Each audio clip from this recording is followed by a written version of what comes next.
ప్రసాద్ గారు, తెలంగాణ విషయానికి వస్తే తెలంగాణలో మరోసారి ఉప ఎన్నికలు అన్నట్టు కూడా వార్తలు వస్తున్నాయి. స్పీకర్ మరోసారి దానం నాగేందర్ కడియం శ్రీహరి గారికి నోటీసులు ఇచ్చే అవకాశం ఉన్నట్టు కూడా చర్చ జరుగుతున్న తరుణంలో దానం నాగేందర్ ఏమో స్పీకర్ నోటీసులు జారీ చేసే మునిపే నేను రాజీనామా చేస్తా అన్నట్టు కూడా ఆయన చెప్తున్నట్టు కూడా తెలుస్తా ఉన్న క్రమంలో తెలంగాణలో మరో 2 చోట్ల ఉప ఎన్నికలు వచ్చే అవకాశం ఉందంటారా? అంటే ఏం చెప్తారు సార్? ఇంకో కొత్త గేమ్కి తెరలేపారు. Ball is in speaker court. రాజీనామా యాక్సెప్ట్ చేస్తే కదా అవుతుంది. స్పీకర్ ఫార్మాట్లో ఇవ్వాలి ఫస్ట్.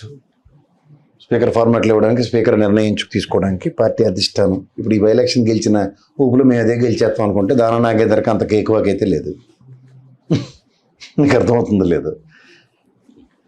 అంటే రూలింగ్ గవర్నమెంట్కి ఎప్పుడు ఒక వైటల్ ఎడ్జ్ ఉంటుంది, కానీ ఒక ఎరోనియస్ సర్కమ్స్టాన్సెస్లో ఓట్లు అన్న దగ్గర గతంలో మీరు రాజశేఖర రెడ్డి గారికి గెలిచిన వెంటనే తెలుగుదేశానికి రాజీనామా చేసి ఆసిఫ్ నగర్ నిలబడ్డాడు. గ్యాప్ కొందా.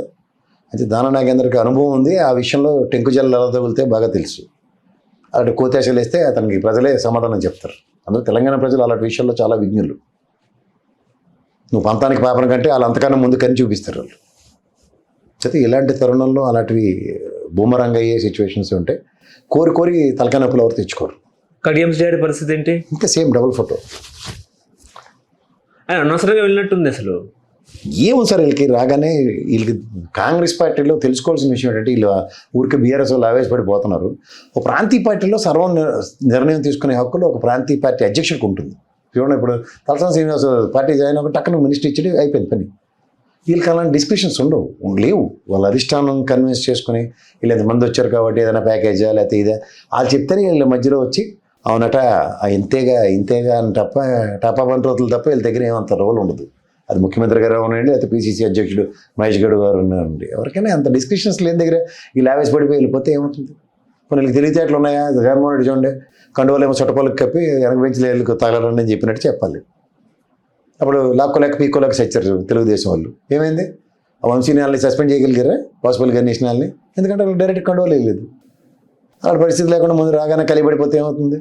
ఇక నటరాజనమ్మను రేవంత్ రెడ్డి గారు బలవంతాన్ని కండువాలు వేసేసారు అందరికీ. దాని పర్యవసానం కోడిపెట్టలో దొరికారు వీళ్ళు. వ్యవస్థలు ఉన్నాయి కదా, వ్యవస్థలు గేమ్ ఆడుతున్నాయి. వ్యవస్థలు గేమ్ ఆడుతూ స్పీకర్కి పేక చుట్టాయి. స్పీకర్ ఇప్పుడు కొత్త సెక్షన్ ఓపెన్ అయ్యేటప్పుడు ఎదురు చెప్పాలి దీని సంగతి. 4 వారాల్లో సుప్రీంకోర్టుకు చెప్పాలట, లేకపోతే న్యూ ఇయర్ ఎక్కడ జరుపుకోవాలో అదే నిర్ణయించుకోవాలని చెప్పి స్పీకర్ చెప్పింది.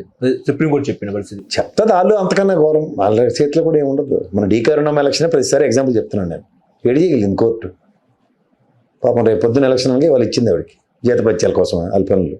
5 ఏళ్ళు ఆవిడ పవర్ ఏమైంది నియోజకవర్గంలో? ఇప్పుడు గెలిచింది కాబట్టి ఊరుకుంది, కానీ లేకపోతే తొక్క తీసేసి ఆవిడ నోరెట్టు పడిపోయి ఉంది. ఇవన్నీ గమనిస్తున్నామండి. ఇవన్నీ బై ఎలక్షన్స్కి రహదారులు. స్పీకర్ అప్పుడు నిర్ణయం తీసుకోవడానికి ఏ కోర్టు ప్రభావితం చేయలేదు. ఇప్పుడు ఈ ఫార్ములా రేస్ కేసులో కేటీఆర్ ప్రాసిక్యూషన్ చేయడానికి గవర్నర్ గారు కూడా ఆమోదం తెలిపినట్టు కూడా వార్తలు వస్తున్న క్రమంలో కేటీఆర్ అరెస్ట్ అవుతారని చెప్పేసి ఒకవైపు చర్చ నడుస్తూ ఉంది. 55 కోట్ల చుట్టే తిరుగుతున్న రాజకీయం. ఏం చెప్తారు సార్? ఏమవుతుంది? అలా తప్పే ఉండదు. 4 సార్లు పిలిచారు ఏసీబీ వాళ్ళు, వెళ్ళారు కదా. ఇప్పుడు డైరెక్ట్ పిలుస్తారు, అరెస్ట్ చేస్తారంటారు. అరెస్ట్ చేస్తారంటే బ్యూరోక్రాట్స్గా లేదు, గడ్డి తింటారు, బురద లేదు వాళ్ళకి. నేను ఎలాగే అడుగుతున్నా, సంతకం పెట్టమంటే పెట్టేస్తావా? దీనిదంటే దూడ కట్టేస్తావు వెళ్ళి? క్యాబినెట్ నిర్ణయం ఏది? ప్రొసీజర్ ఏది? ప్రొసీజర్ ఫాలో అవ్వాల్సిన అవసరం లేదా? ప్రొసీజర్ డీవియేషన్స్కి కాన్సిక్వెన్స్ ఎవరు ఫేస్ చేయాలి? బ్యూరోక్రాట్సే ఫేస్ చేయాలి. Let them face. Municipal commissioner and ఖచ్చితంగా ఫేస్ చేస్తాడు ఈ jungle rooms. It is this call. Cabinet నిర్ణయం కానప్పుడు you want to take responsibility. వాళ్ళే ఉంది. గెలుస్తారు, ఓడిపోతారు, పోతారు. బాధ్యత యువర్ కస్టోడియన్ ఫర్ అస్. నాకు రెస్పాన్సిబిలిటీ లేదని చెప్తే చేశానంటే గంగలో దూకమంటాడు. వచ్చిన సార్లకి ఎంతమంటారు? వీళ్ళకి ఎంతవా ఎంతనే చెప్పమండి, అప్పుడు ఒప్పుకుంటాం. అవును సార్ వాళ్ళకి ఎంతమంటే ఎంతాలట. మరి ఇప్పటిదానికి డెరాడూన్లో ట్రైనింగ్ ఎందుకు మన ఎత్తికి? మీరు తీసుమార్కాలని చెప్పి కలెక్టర్, బ్యూరోక్రాట్స్, సూపర్, ప్రిన్సిపల్ సెక్రటరీలు ఇవన్నీ పెద్ద పెద్ద బిరుదులు ఇచ్చి కూర్చోబెడతారు కదా మిమ్మల్ని. మేము కూడా అలాగే గౌరవిస్తున్నాం కదా. Your the first season of collector గారు మా మొదటి పౌరుడు. ఆయన ఏం చెప్తే అది మాకు శాసనం. ఇలాంటివన్నీ చెప్పుకుంటారు. మీరు స్థాయిలు పెంచుకుని ప్రిన్సిపల్ సెక్రటరీలు, మున్సిపల్ కమిషనర్లు అయిపోయి దేంట్లో పడితే అంటే చేతులు కాళ్ళు కలిపడిపోతాం అంటే రోడ్లన్నీ సస్యశ్యామలంగా ఉన్నాయటే. నీకు డిస్కషన్ నడిచింది కదా మున్సిపల్ కమిషనర్గా. రోడ్లు వేయాలి, నేను డబ్బులు ఇవ్వలేను. వీధి దీపాలు పోయి వేయాలి, నేను ఇవ్వలేను. పలానా డివిజన్లో ఇంత తీవ్ర నీటి సమస్యలు ఉన్నాయి, నేను మున్సిపల్ శాఖతో వాటర్ శాఖతో కన్వీనియేట్ చేసుకొని దీన్ని కలిపి నేను వాటికి నీటి సప్లైకి ఇచ్చేయాలి. ఇవేం పనులు లేవా? ఓన్లీ కార్లు తొక్కెత్తి అయిపోద్దా? ఎవడరా నువ్వు అసలు? నాకు అడగలేదు. ఎవడరాడు బ్యూరోక్రాట్ అండి. ముందు లోపల ఫస్ట్ తర్వాత మాడదాం. అటు ఎవడైతే నాకేంది ఏం తమాషాలుగా ఉందా? పొలిటికల్ లీడర్లు అండి వాళ్ళ ఆస్పిరెంట్స్, నాకు వాళ్ళకి రంగు ఆర్భాటం కావాలి, వాళ్ళ నుంచి మమ్మల్ని పరిరక్షించడానికి కదా. రాజశేఖర్ చెప్పేవారు కదా, రాజశేఖర రెడ్డి గారు గవర్నమెంట్లో డబ్బులు లేవు ఎవరిని దొబ్బేయండి అని చెప్పేవారు. అలా చెప్పినట్టు కాకపోయినప్పుడు ఓ బ్యూరోక్రాట్ చేయాలి కదా పని. దేనికైనా ప్రొసీజర్ ఉంటుందా? లేకపోతే లచ్చికి సీటీ సంతకు గాజులు సినిమా ఏంటిది? వెనకడ ఒక సామెతలు వస్తే సార్ లచ్చికి సీటీ సంతకు గాజులు అని. మామ నాకు గాజులు కొన్నట్టే కాగితం మీద రాసి ఇచ్చాట, మా ఆవిడికి గాజులు ఇవ్వండి అని. ఎవడైతే వెళ్ళి అలాగొంది ఎవరు? హైదరాబాద్ బ్రాండ్ ఇమేజ్ కోసమే పోటీలు పెట్టారట. నాకు అవన్నీ అనవసరం సార్. బ్రాండ్ ఇమేజ్ కోసం కేటీఆర్ గారు కేసీఆర్ గారు పనిచేశారు. 800 కోట్లు బ్రాండ్ ప్రమోషన్స్ వచ్చాయన్నారు, అన్నీ విన్నాం. మీరు ఏం చెప్పినా పొలిటికల్ లీడర్స్ విన్నాం. ఈడోడు పొలిటికల్ లీడర్ కాదు కదా, బ్యూరోక్రాట్ కదా, జవాబుదారీతనం కదా, 35 ఏళ్ళు ఉద్యోగం జీతబత్యాలతో పని చేస్తున్నావు కదా. మాకు నచ్చపోతే కేటీఆర్ నోడిస్తాం, కూర్చోబెట్టాం ఇంట్లో.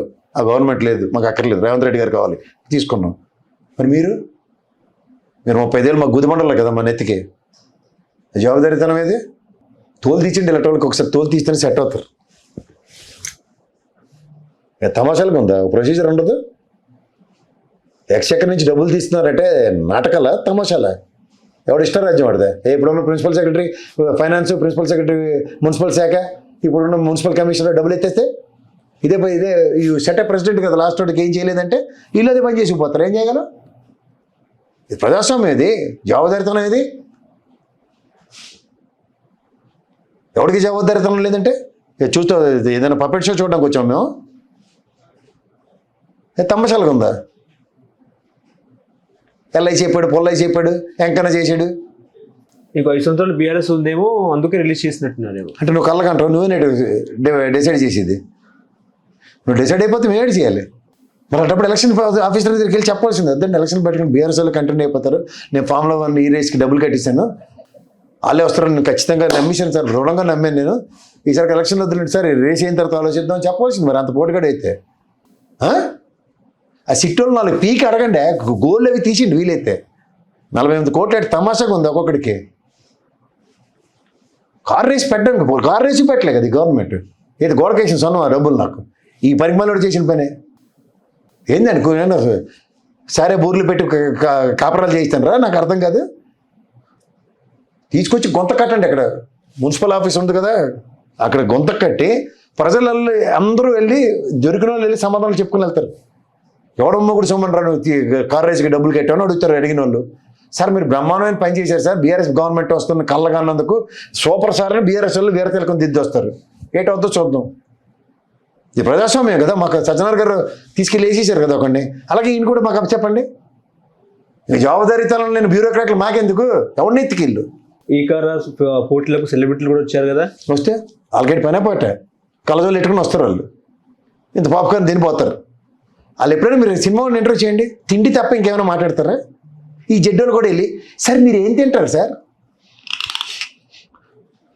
అది ఏడు తింటే ఏంటి ఇంకేమైనా తింటాడైనా పంచపక్ష పర్వణాలు అది వాళ్ళు సెలబ్రిటీలు. మీకు సావండి, అలాగే సావండి మీరు.